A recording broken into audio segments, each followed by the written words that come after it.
बाबा ने आज कहा है, मीठे बच्चे, तुम जब किसी को भी समझाते हो या भाषण करते हो तो बाबा बाबा कहकर समझाओ, बाप की महिमा करो, तब तीर लगेगा। प्रश्न है, बाबा भारतवासी बच्चों से विशेष कौन से प्रश्न पूछते हैं? बाबा ने उत्तर दिया, तुम भारतवासी बच्चे जो इतने साहूकार थे, सर्वगुण संपन्न, 16 कला संपूर्ण देवता धर्म के थे, तुम पवित्र थे, काम कटारी नहीं चलाते थे, बहुत धनवान थे, फिर तुमने इतना देवाला कैसे निकाला है? कारण का पता है? बच्चे, तुम गुलाम कैसे बन गए? इतना सब धन दौलत कहाँ गंवा दिया? ख्याल करो, तुम पावन से पतित कैसे बन गए? तुम बच्चे भी ऐसी ऐसी बातें बाबा बाबा कहकर दूसरों को भी समझाओ तो सहज समझ जाएंगे। ओम शांति। ओम शांति कहने से भी बाप जरूर याद आना चाहिए। बाप का पहला पहला कहना है, मन मना भव। जरूर आगे भी कहा है, तब तो अभी भी कहते हैं। तुम बच्चे बाप को जानते हो। जब कहाँ सभा में भाषण करने जाते हो, वो लोग तो बाप को जानते नहीं, तो उनको भी ऐसे कहना चाहिए कि शिव बाबा कहते हैं, वही पतित पावन है। जरूर पावन बनाने के लिए यहाँ आकर समझाते हैं। जैसे बाबा यहाँ तुमको कहते हैं, हे बच्चों, तुमको स्वर्ग का मालिक बनाया था, तुम आदि सनातन देवी देवता धर्म वाले विश्व के मालिक थे। वैसे तुमको भी बोलना चाहिए कि बाबा यह कहते हैं। ऐसे कोई के भाषण का समाचार आया नहीं है। शिव बाबा कहते हैं, मुझे ऊंच से ऊंच मानते हो, पतित पावन भी मानते हो। मैं आता भी हूँ भारत में और राजयोग सिखलाने आता हूँ। कहता हूँ मामेकम याद करो, मुझ ऊंच बाप को याद करो, क्योंकि वह बाप देने वाला दाता है। बरोबर भारत में तुम विश्व के मालिक थे, दूसरा कोई धर्म नहीं था। बाप हम बच्चों को समझाते हैं, हम फिर आपको समझाते हैं। बाबा कहते हैं, तुम भारतवासी कितने साहूकार थे, सर्वगुण संपन्न, 16 कला संपूर्ण देवता धर्म था, तुम पवित्र थे, काम कटारी नहीं चलाते थे, बहुत धनवान थे। फिर बाप कहते हैं, तुमने इतना देवाला कैसे निकाला है? कारण का पता है? तुम विश्व के मालिक थे, अभी तुम विश्व के गुलाम क्यों बन गए हो? सभी से कर्जा लेते रहते हो, इतने सब पैसे कहाँ गए? जैसे बाबा भाषण कर रहे हैं, वैसे तुम भी भाषण करो तो बहुतों को आकर्षण हो। तुम लोग बाबा को याद नहीं करते हो तो किसको तीर लगता नहीं, वह ताकत नहीं मिलती। नहीं तो तुम्हारा एक ही भाषण ऐसा सुने तो कमाल हो जाए। शिव बाबा समझाते हैं, भगवान तो एक ही है जो दुख हरता सुख करता है, नई दुनिया स्थापन करने वाला है। इसी भारत पर स्वर्ग था, हीरे ज्वारातों के महल थे, एक ही राज्य था, सब खीर खंड थे। जैसे बाप की महिमा अपरंपार है, वैसे भारत की महिमा भी अपरंपार है। भारत की महिमा सुनकर खुश होंगे। बाप बच्चों से पूछते हैं, इतना धन दौलत कहाँ गंवा दिया? भक्ति मार्ग में तुम कितना खर्चा करते आए हो, कितने मंदिर बनाते हो? बाबा कहते हैं, ख्याल करो, तुम पावन से पतित कैसे बने हो? कहते भी हो ना बाबा, दुख में आपका सिमरन करते हैं, सुख में नहीं करते हैं। परंतु दुखी तुमको बनाता कौन है? घड़ी घड़ी बाबा का नाम लेते रहो, तुम बाबा का संदेश देते हो। बाबा कहते हैं, हमने तो स्वर्ग शिवालय स्थापन किया, स्वर्ग में लक्ष्मी नारायण का राज्य था, तुम यह भी भूल गए हो। तुमको यह भी पता नहीं है कि राधे कृष्ण ही स्वयंवर के बाद लक्ष्मी नारायण बनते हैं। कृष्ण जो विश्व का मालिक था, उनको कलंक बैठ लगाते हो, मेरे को भी कलंक लगाते हो। मैं तुम्हारा सद्गति दाता, तुम मुझे कुत्ते बिल्ली कण कण में कह देते हो। बाबा कहते हैं तुम कितने पतित बन गए हो। बाप कहते हैं सर्व का सद्गति दाता पतित पावन मैं ही हूँ। तुम फिर पतित पावनी गंगा कह देते। मेरे से योग न लगाने से तुम और ही पतित बन पड़े हो। बाबा कहते हैं मुझे याद करो तो तुम्हारे सब विकर्म विनाश होंगे। घड़ी घड़ी बाबा का नाम लेकर समझाओ तो शिव बाबा याद रहेगा।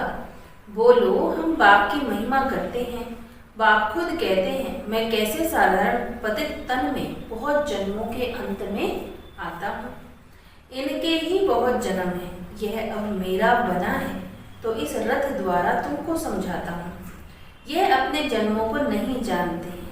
भागीरथ यह है, इनके भी वानप्रस्थ अवस्था में मैं आता हूँ। शिव बाबा ऐसे समझाते हैं। ऐसा भाषण किसका सुना नहीं है।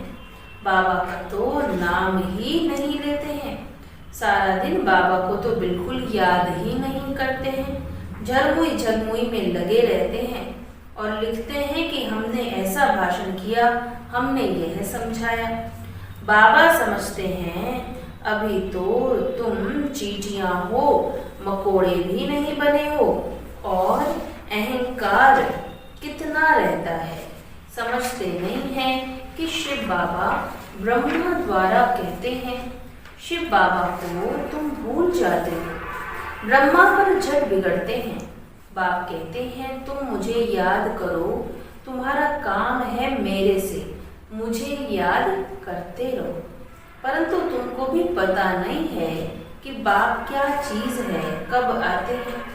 गुरु लोग तुमको कहते हैं कि कल्प लाखों वर्ष का है और बाप कहते हैं कि यह कल्प 5000 वर्ष का है। पुरानी दुनिया सो फिर नई होगी, नई सो फिर पुरानी होती है। अब नई देहली है कहाँ? देहली तो जब परिस्तान होगी तब नई देहली कहेंगे। नई दुनिया में नई देहली थी जमुना घाट पर, उन पर लक्ष्मी नारायण के महल थे, परिस्तान था। अभी तो कब्रिस्तान होना है, सब दफन हो जाने हैं। इसलिए बाप कहते हैं मुझ ऊंच से ऊंच बाप को याद करो तो पावन बनेंगे। हमेशा ऐसे बाबा बाबा कहकर समझाओ। बाबा नाम नहीं लेते हो इसलिए तुम्हारा कोई सुनते नहीं है। बाबा की याद न होने से तुम्हारे में जौहर नहीं भरता है। देह अभिमान में तुम आ जाते हो। बांधेलियां जो मार खाती हैं वे तुमसे जास्ती याद में रहती हैं, कितना पुकारती हैं।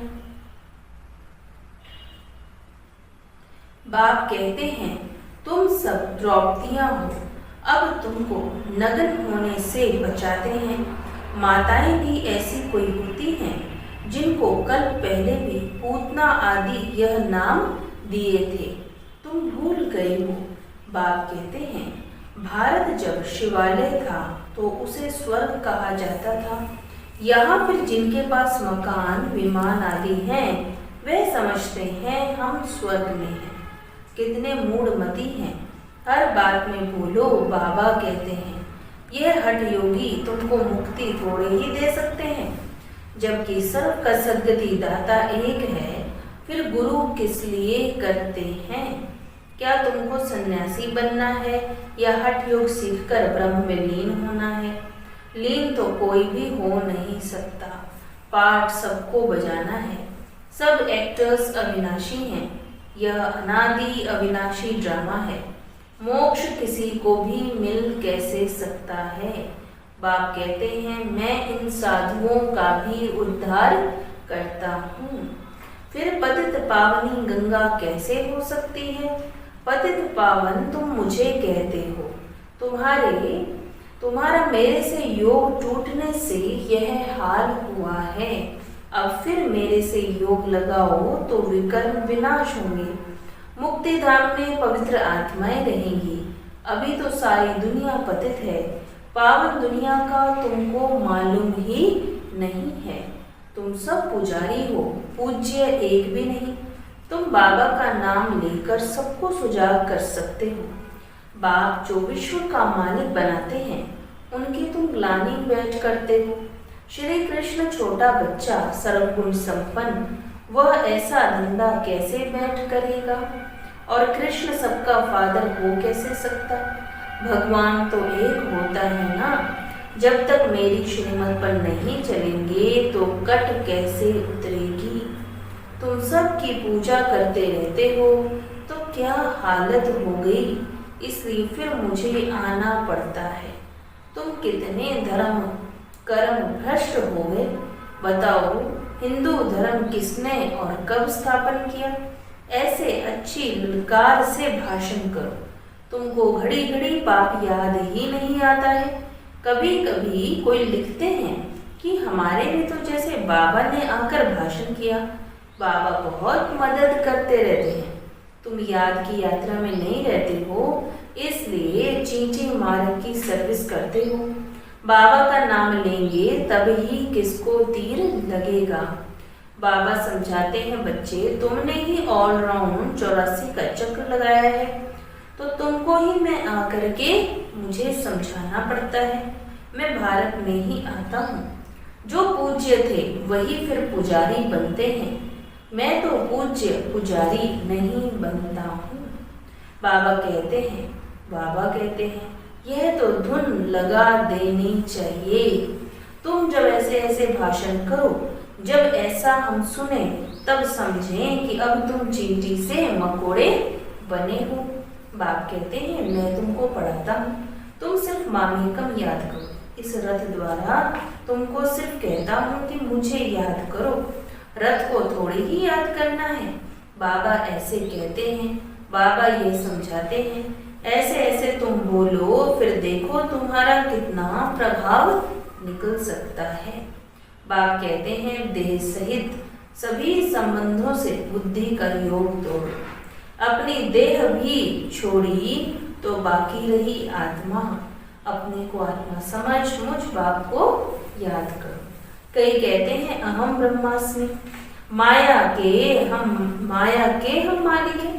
बाप कहते हैं, तुम यह भी नहीं जानते कि माया किसको कहा जाता है और संपत्ति किसको कहा जाता है। तुम धन को माया कह देते हो। ऐसे ऐसे तुम समझा सकते हो। बहुत अच्छे अच्छे बच्चे मुरली भी नहीं पढ़ते हैं। बाप को याद नहीं करते तो तीर नहीं लगता, क्योंकि याद का बल नहीं मिलता है। बल मिलता है याद से, जिस योग बल से तुम विश्व के मालिक बनते हो। बच्चे हर बात में बाबा का नाम लेते रहो तो कभी कोई कुछ भी कह न सके।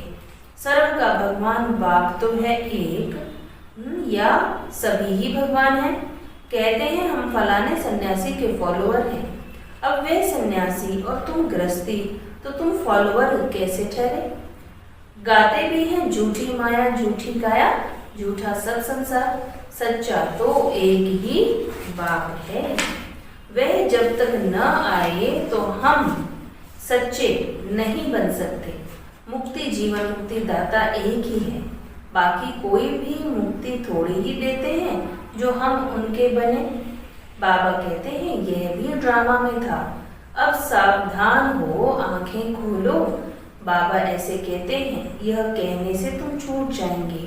तुम्हारे ऊपर कोई बकवाद नहीं करेंगे। त्रिमूर्ति शिव बाबा कहना है, सिर्फ शिव नहीं। त्रिमूर्ति को किसने रचा? ब्रह्मा द्वारा स्थापना कौन कराते हैं? क्या ब्रह्मा क्रिएटर है? ऐसे ऐसे नशे से बोलो, तब काम कर सकते हो। नहीं तो देह अभिमान में बैठ भाषण करते हैं। बाप समझाते हैं, यह अनेक धर्मों का कल्प वृक्ष है। पहले पहले होता है देवी देवता धर्म। अब वह देवता धर्म कहाँ गया? लाखों वर्ष कह देते, यह तो 5000 वर्ष की बात है। तुम मंदिर भी उन्होंने बनाते रहते हो। दिखाते हैं पांडवों और कौरवों की लड़ाई लगी, पांडव पहाड़ों पर गल मरे, फिर क्या हुआ? मैं कैसे हिंसा करूंगा? मैं तो तुमको अहिंसक वैष्णव बनाता हूँ। काम कटारी न चलाना, उसको ही वैष्णव कहते हैं। वह है विष्णु की वंशावली। अच्छा, मीठे मीठे सिकी लदे बच्चों प्रति माता पिता बाप दादा का याद प्यार और गुड मॉर्निंग। रूहानी बाप की रूहानी बच्चों को नमस्ते। हम रूहानी बच्चों की रूहानी बाप दादा को याद प्यार गुड मॉर्निंग, नमस्ते नमस्ते नमस्ते जी। धारणा के लिए मुख्य सार है, सर्विस में सफलता प्राप्त करने के लिए अहंकार को छोड़ हर बात में बाबा का नाम लेना है। याद में रहकर सेवा करनी है। झरमुई झगमुई में अपना टाइम वेस्ट नहीं करना है। सच्चा सच्चा वैष्णव बनना है। कोई भी हिंसा नहीं करनी है। देह सहित सभी संबंधों से बुद्धि योग तोड़ देना है। वरदान है, विश्व कल्याण के कार्य में सदा बिजी रहने वाले विश्व के आधार मूर्त भव।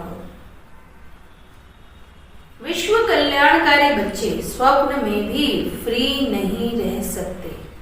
जो दिन रात सेवा में बिजी रहते हैं, उन्हें स्वप्न में भी कई नई नई बातें, सेवा के प्लान व तरीके दिखाई देते हैं। वे सेवा में बिजी होने के कारण अपने पुरुषार्थ के व्यर्थ से और औरों के भी व्यर्थ से बचे रहते हैं। उनके सामने बेहद विश्व की आत्माएं सदा इमर्ज रहती हैं। उन्हें जरा भी अलबेलापन आ नहीं सकता। ऐसे सेवाधारी बच्चों को आधार मूर्त बनने का वरदान प्राप्त हो सकता है। स्लोगन है, संगम युग का एक एक सेकंड वर्षों के समान है, इसलिए अलबेलेपन में समय नहीं गवाओ। अच्छा, ओम शांति।